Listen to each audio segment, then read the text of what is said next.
જીવાપર ટંકારા ગામે દાદા લાડની કપાસમાં ઉત્પાદન વધુ થાય એ પદ્ધતિ શીખવા માટેની એક મિટિંગનું આયોજન કરેલ છે।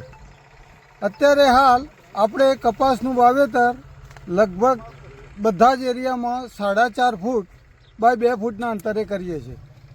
એમાં આપણે કપાસમાં છોડની સંખ્યા બહુ ઓછી આવે છે, પણ દાદા લાડની પદ્ધતિમાં 3 ફૂટ બાય 1 ફૂટના અંતરે કપાસનું વાવેતર કરવાનું છે, જેમાં 1 એકરે 14,500 છોડ આવે। હવે આપણે એક છોડ ઉપરથી ફક્ત ને ફક્ત 200 ગ્રામ રૂ લેવા માટે 40 કેરીની જરૂરિયાત છે। જો આ 40 કેરી આપણે લઈ શકીએ તો આપણને 28 ક્વિન્ટલ ઉત્પાદન 1 એકરમાંથી મળી શકે।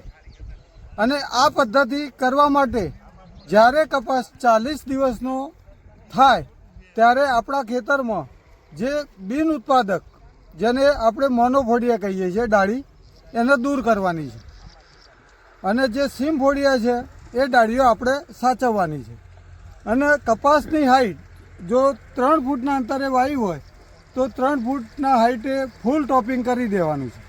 જો આટલું કરશો તો આપણું ઉત્પાદન હાલ જે લઈએ છીએ એનાથી ડબલ આપણે લઈ શકીશું। આ સીમફોડિયા આપણે ઉપયોગી ડાળી છે, એને સીમફોડિયા કહેવાય। એને રાખવા માટે જુઓ, આ પહેલા પત્તે ચાપખું લાગી ગયું, બીજા પત્તે લાગ્યું, જેમ જેમ પત્તા આગળ જશે એમ ચાપખા લાગ્યા જશે। જો આ એવી જ આ ઓળખવા માટેની ખાસ નિશાની, પહેલા પત્તે બીજા પત્તે ચાપખું આવી જાય એ આપણા માટે ઉપયોગી ડાળી, જેને આપણે સીમફોડિયા તરીકે વૈજ્ઞાનિક ભાષામાં કહીએ છીએ, બરાબર। જુઓ, અને આ છે મોનોફોડિયા, પહેલા પત્તે બીજા પત્તે ત્રીજા પત્તે ચાપખું લાગ્યું નહીં, પહેલા બીજા ત્રીજા, આને આપણે 40 દિવસે દૂર કરી જ દેવાની।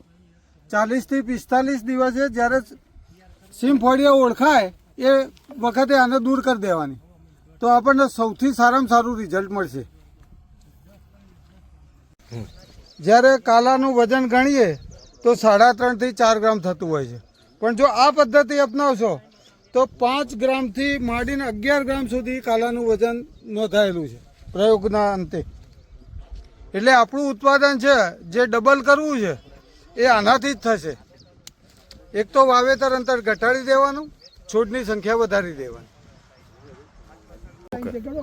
આપણે મોનોફોડિયા ડાળી ઓળખવા માટે ધ્યાન રાખવાની કે પહેલા પત્તે બીજા પાને ત્રીજા પાને ચોથા પાને જેને ચાપકું ના આવ્યું હોય એ છે ને એ મોનોફોડિયા ડાળી। જુઓ, કંઈ જ નથી, બરાબર।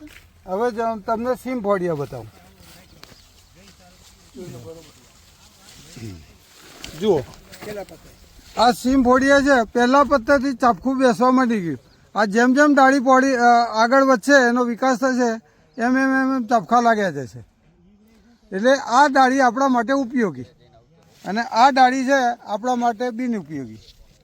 આ છોડનો ખોરાક ખાઈ જાય।